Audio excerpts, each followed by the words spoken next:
grande Mani, une mégapole de 11,5 millions d'habitants. Il consiste en 17 grandes villes, dont Mani, la capitale culturelle et le siège du pouvoir. Makati, le quartier financier le plus important dans le pays.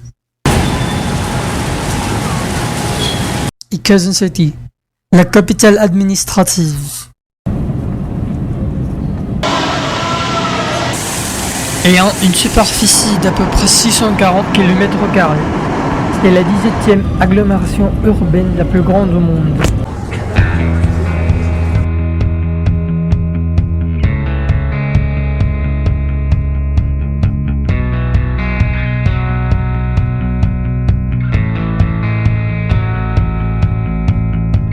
Même si que c'est le centre de la modernisation aux Philippines, il reste toujours des vestiges d'un passé pas si loin dans quelques grandes villes de cette agglomération.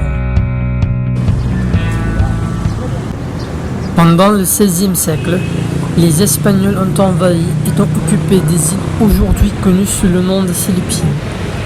Ils ont construit une ville fortifiée à Mani, appelée Intramuros. C'était le siège du gouvernement, le centre de l'éducation, du commerce.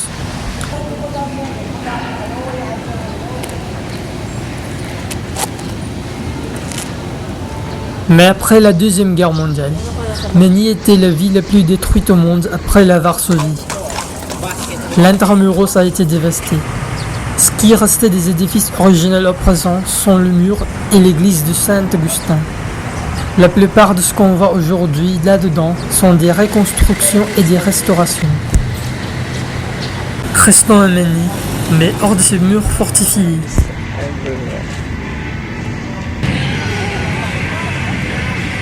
Lors de leur occupation des Philippines, les Américains ont dessiné un nouveau plan pour la capitale. Mani n'était plus concentré à l'intérieur de la fortification. Au cours de la période américaine, sous le gouvernement du Commonwealth, des bâtiments de l'architecture néoclassique et art déco ont rempli Mani. La poste centrale, l'hôtel de ville de Mani, le Metropolitan Theatre, les bâtiments des finances, de l'agriculture, du tourisme. Mais comme l'Intramuros, cette nouvelle ville a été détruite pendant la Deuxième Guerre mondiale. En ce qui concerne la préservation de ce patrimoine architectural, quelques bâtiments de cette période ont été reconstruits. Malheureusement, plusieurs édifices de cette période sont maintenant défunts. De plus, il y en avait quelques-uns qui ont été démolis pour céder place à l'urbanisation rapide de la capitale.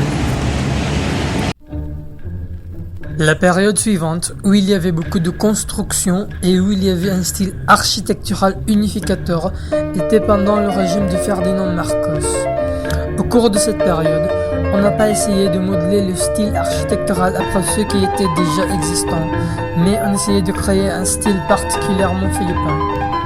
Il a construit plusieurs édifices, comme le groupe du bâtiment du Centre culturel des Philippines, dont le Théâtre national,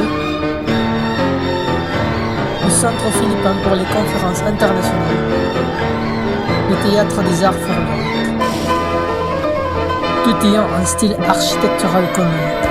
Les édifices sont toujours là, la plupart d'eux sont bien entretenus, mais il y en a quelques-uns presque défunts.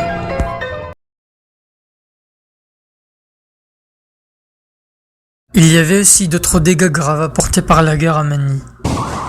Le réseau de transport en commun de cette ville historique, le Manila Triangle, a été détruit.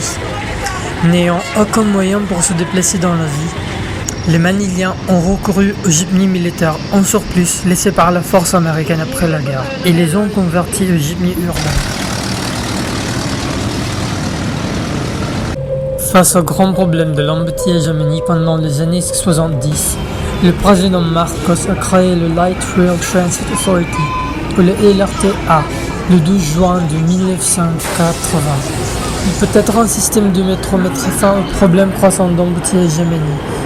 La construction de la ligne jaune, clairement connue sous le nom de LRT1 aujourd'hui, a commencé en septembre 1981. Elle traverse les villes de Mani, de Caloocan et de Pasay.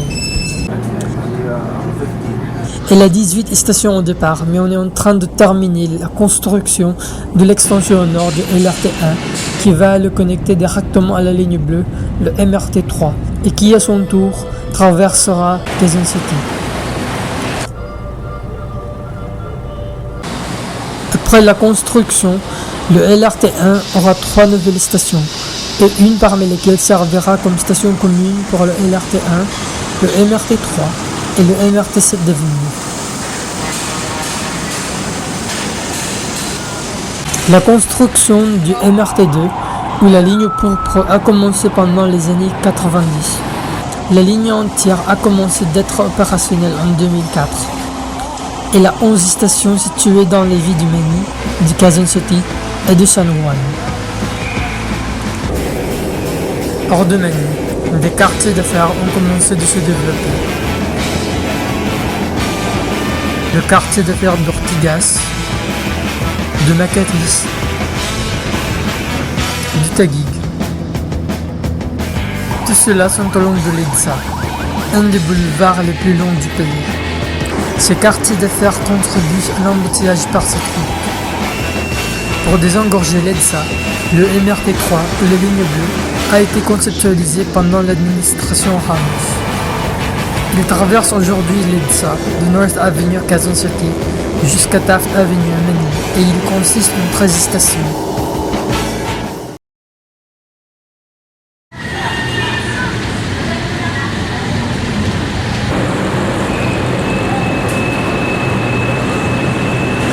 L'histoire du PNR, ou le chemin de fer nationaux de Philippines, fait remonter au XIXe siècle. C'est un réseau de trains de banlieue et une navette pour la capitale. Après le gouvernement Marcos, jusqu'au XXIe siècle, le PNR était en état délabré. Ce n'est qu'il y a quelques années, sous le Strong Republic Transit System du gouvernement d'Arroyo, que le PNR a commencé de revoir le jour.